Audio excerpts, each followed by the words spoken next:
Tiesą sakant, nežinau, ar daugiau šią temą galėčiau kalbėti kaip duomenų strategija dirbanti su žiniasklaidos duomenimis, ar kaip 4 vaikų mama praktiškai susidurianti su šiomis problemomis kiekvieną dieną. Atrodo, visi gyvename viename pasaulyje, bet savo ekranuose dažnai matome visiškai skirtingas jo versijas. Kas kuria jas, bandysiu atsakyti į šį klausimą. Tačiau iš pradžių pasižiūrėkime, koks apskritai informacinis laukas mus supa. Mediaskopas kasdien stebi ir analizuoja daugiau negu 650 įvairių žiniasklaidos ir informacijos šaltinių. Ir pagrindinė tendencija, kurią matome, yra ta, kad informacijos kiekis per 10 metų paaugo 28%.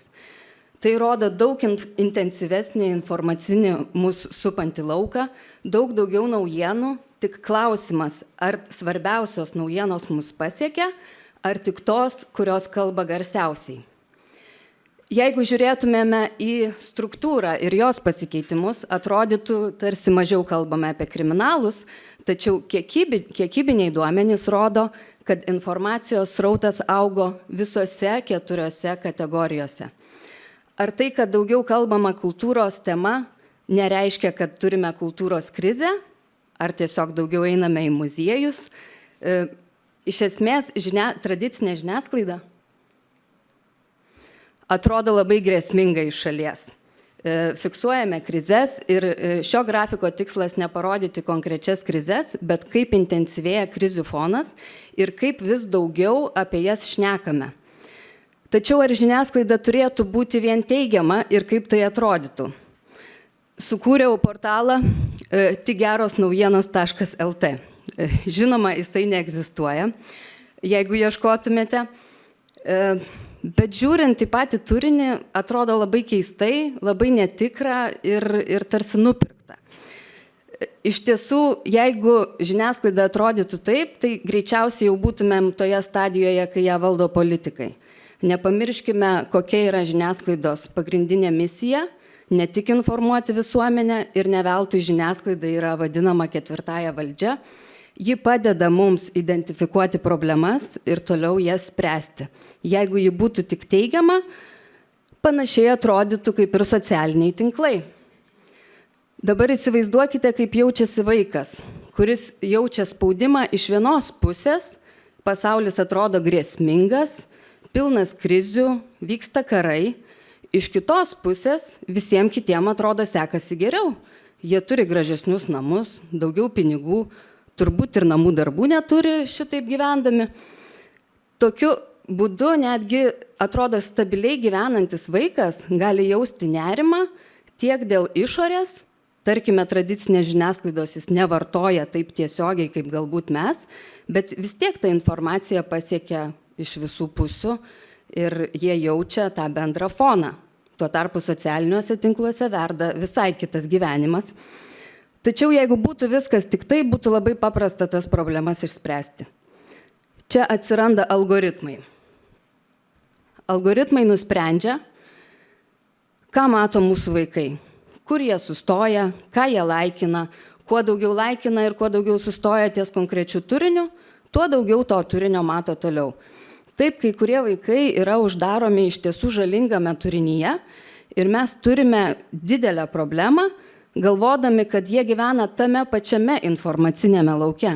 Bet tai netiesa, jie gali gyventi visai kitomis temomis, o mes tuo tarpu spręsime problemą, spręsdami pagal savo informacinį lauką. Medijų raštingumas yra pagrindinė kompetencija, kurią turime ugdyti savo vaikuose. Labai paprasta vaikui paaiškinti. Pasakyti, kad tai, ką žiūri, į ką žiūri daugiau, to daugiau ir matysi. Mokyti atpažinti sensacingas antraštes, emocinį manipuliavimą. Vaikas, kuris gebės pažinti tokį turinį, gebės ir naudotis platformų suteikiamomis galimybėmis. Platformų kontrolė leidžia mums paspausti not interested ant neįdomaus turinio ir jo matyti mažiau. Mano pačios 11-metė tai sakė, reportina visus iš eilės, tai dabar mato tik tai kaip apyrankės verti įvairius tutorialus ir labai džiaugiasi, kad nemato to turinio. YouTube'as neseniai visai pristatė ir taip pristatė 5 metus tėvų lauktą funkciją paslėpti trumpus video, vadinamosius šortus, kurie yra kenksmingi ne tik vaikams, įrodyta, kad ir suaugusiems. Tačiau čia labai svarbu, kad mes tą darytumėm ne kaip bausmę vaikui. Mes galim, aišku, visai uždrausti ekranus, bet taip tik išsikasim duobę savo ir nieko nepasieksim. Jeigu bausime juos kontroliuodami laiką prie ekranų ar turinį, jie tuomet kaip tik norės pažiūrėti, kas tenai yra kitoje pusėje. Todėl labai svarbu tą daryti kartu su jais. Tai ir yra vienas iš to medijų raštingumo punktų, kad mes kartu su vaiku atsisėdame ir žiūrime, kaip mes galime tavo informacinį lauką pakeisti, kad jisai būtų ir įdomus tau, ir naudingas. Nes algoritmas tikrai neklaus, ar tas turinys tave edukuoja, ar jis tave augina, jisai tiesiog žiūrės, kur tu žiūri, juk naujos technologijos leidžia netgi žvilgsnį nustatyti, į kurią vietą yra žiūrima ir pagal tai formuoti tavo turinio srautą. Gera naujiena yra ta, kad algoritmą galima perauklėti ir labai raginu tuos, kurie jau žino, kad tas turinys nėra geras, ištrinti visą naršymo istoriją. Tuomet galima prenumeruoti kokybiškus kanalus, galbūt ne visus jūsų vaikai nori matyti ir galbūt ne visi jiems bus įdomus, tačiau jie matys daugiau įvairialypio turinio ir galbūt susidomės bei matys, kad pasaulis yra kitoks, ne tik tai per tą neigiamos informacijos prizmę. Po šitų punktų, po kelių savaičių turinys pradeda keistis ir to neigiamo turinio vaikas matytų vis mažiau. Kaip bebūtų keista, tiksliau nekeista, šiais technologijų laikais vis tik svarbiausia su savo vaikais kalbėtis. Labai svarbu nepulti jų kaltinti. Nesakykite, ką tu ten žiūri per nesąmonės, ką tu ten matai. Perkelkite kaltę ant algoritmo. Paklauskite, ką algoritmas tau rodo, kaip tu jautiesi po to. Aptarkite tuos jausmus. Vaikas, pajutęs tokį ryšį, tikrai drąsiau ateis, kai pamatys kažkokį turinį, kurio gal šiaip net nerodytų, bet ateis ir sakys, mama, žiūrėk, ką man rodo. Ir tuomet kartu tikrai galėsite nuspręsti, ką su tuo padaryti. Kitu atveju, jeigu mes nežinosime, kokiame informacinėme lauke gyvena mūsų vaikai, mes galimai tvarkysime problemas, kurios net neegzistuoja. Ačiū Jums. Taip, ačiū Jums, Vilūne. Gerai, gal tai paklausiu. Ar yra skirtumas, nes Jūs, mačiau, išvardinot bent kelias platformas, ar ne, kur dažniausiai vaikų yra naudojamos, tie patys socialiniai tinklai, žaidimų platformos tam tikros. Ar yra kažkoks tarp jų skirtumas ir jeigu yra koks, nes, tarkim, aš esu girdėjus apie tą patį labai populiarų tarp vaikų Robloxo žaidimą, kad ten yra tikrai tokių labai žalingų dalykų. Arba tas pats TikTokas, kurio algoritmai yra beprotiškai agresyvūs ir irgi yra, jeigu neklystu, man atrodo, kanadiečių tyrimas atliktas, kuris įrodo, kad TikTok'e vaikui, paaugliui ypatingai, po prisijungimo jau po kelių minučių yra siunčiamas valgymo sutrikimų turinys, o dar po kelių minučių savęs žalojimo turinys. Tai kitaip sakant, kuri platforma, ar galima nustatyti, kuri rizikingesnė, pavojingesnė, į kurią reiktų labiau atkreipti dėmesį, čia toks praktinis dalykas.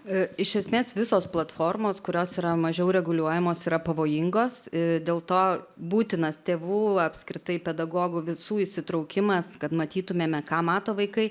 Juolab platformos labai greitai keičiasi.